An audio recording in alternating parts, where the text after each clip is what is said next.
Bagaimana media pembelajaran dapat diklasifikasikan berdasarkan tingkat interaktivitasnya? Media pembelajaran adalah bentuk pengajaran yang melibatkan penggunaan teknologi digital dalam menyampaikan informasi dan memfasilitasi siswa dan materi pembelajaran. Melalui cara ini, siswa dapat terlibat secara langsung dalam pembelajaran dengan cara yang lebih menarik dan interaktif. Terdapat berbagai contoh media pembelajaran interaktif yang dapat digunakan dalam proses pembelajaran. Yang pertama yaitu video pembelajaran interaktif, menggabungkan elemen-elemen video dengan elemen interaktif. Yang kedua, model interaktif online mencakup berbagai jenis sumber daya pembelajaran seperti animasi, gambar interaktif, dan pertanyaan-pertanyaan interaktif. Siswa dapat belajar melalui model ini dengan cara menjelajahi konten interaktif. Apalagi sekarang ini merupakan era modern yang memungkinkan siswa untuk menambah ilmu secara online. Jadi, model interaktif pun mudah dapat dan diakses oleh para pelajar. Beralih ke pertanyaan selanjutnya, yaitu identifikasi dan klasifikasikan media pembelajaran yang paling sesuai untuk mendukung pembelajaran konsep abstrak, serta uraikan alasan pemilihan media tersebut. Pembelajaran konsep abstrak seringkali membutuhkan pendekatan yang berbeda untuk memastikan pemahaman yang mendalam dan berkelanjutan. Dalam hal ini, media pembelajaran yang memfasilitasi pemahaman yang kompleks dan abstrak akan lebih efektif jika mampu menghadirkan konsep tersebut dalam konteks yang dapat dipahami dengan baik oleh siswa.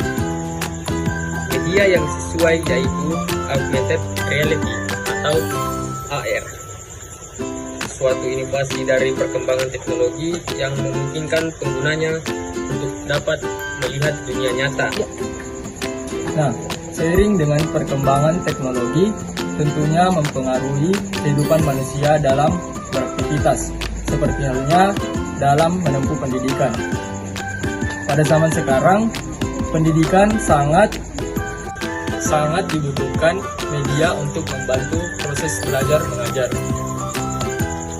Nah, yang pertama, metode yang digunakan dalam pengembangan teknologi yakni Cloud Basic Learning, yang dimana metode ini disebut sebagai pembelajaran e-learning.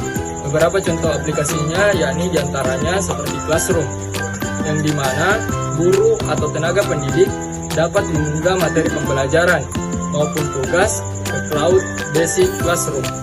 Setelah diunggah, siswa dapat mengakses materi pembelajaran di media tersebut. Jika ada tugas, siswa juga bisa mengumpulkan tugas melalui Classroom tersebut. Yang kedua metode yang kedua yakni blended learning, yang dimana metode ini mengacu pada pembelajaran tatap muka yang digabung dengan pembelajaran daring. Pada metode ini, siswa tetap bisa mendapatkan pembelajaran di kelas melalui berbagai cara, seperti ceramah, diskusi, tugas, maupun demonstrasi. Dengan metode ini, siswa juga dapat mengakses atau memanfaatkan materi pembelajaran yang sudah diberikan oleh guru. Nah, untuk metode selanjutnya yakni social media learning, yang dimana menjadi salah satu teknologi yang sering digunakan sebagai media pembelajaran, sebagai wadah bagi guru, siswa, maupun orang tua. Guru bisa memberikan materi pembelajaran yang menunjang materi yang sedang didiskusikan. Hanya saja, Biasanya fitur-fitur dan user interface dalam Cloud Basic Learning lebih cocok dan lebih bisa menunjang pembelajaran.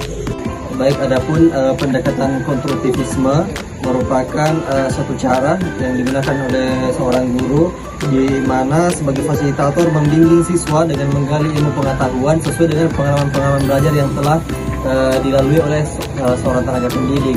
Nah, kemudian konsep belajar behavioristik itu menjelaskan bagaimana meningkatkan tingkah laku sebagai siswa dengan objektif dengan memperhatikan faktor-faktor lingkungan, di mana penilaiannya ini lebih menekankan pada bersifat mekanis yang dilalui oleh seorang siswa yang mengutamakan unsur-unsur dan kerja hasil yang kemudian nanti bisa digambarkan melalui evaluasi seorang guru kepada siswanya. Mungkin seperti itu mengenai konsep konstruktivisme dan behavioristik. Terima kasih. Jelaskan media pembelajaran dalam memfasilitasi pembelajaran kolaboratif. Media pembelajaran apa yang paling efektif untuk mendukung kolaboratif di antara siswa? Pembelajaran kolaboratif adalah pembelajaran yang melibatkan dua orang siswa atau lebih yang belajar untuk mengetahui sebuah pelajaran bersama-sama. Dalam pembelajaran kolaboratif cenderung memanfaatkan keterampilan masing-masing individu untuk saling melengkapi satu sama lain. Dalam hal ini, media pembelajaran yang digunakan sebisa mungkin dapat memancing rasa keingin-tahuan siswa agar mereka dapat mencari jawaban akan hal tersebut bersama-sama.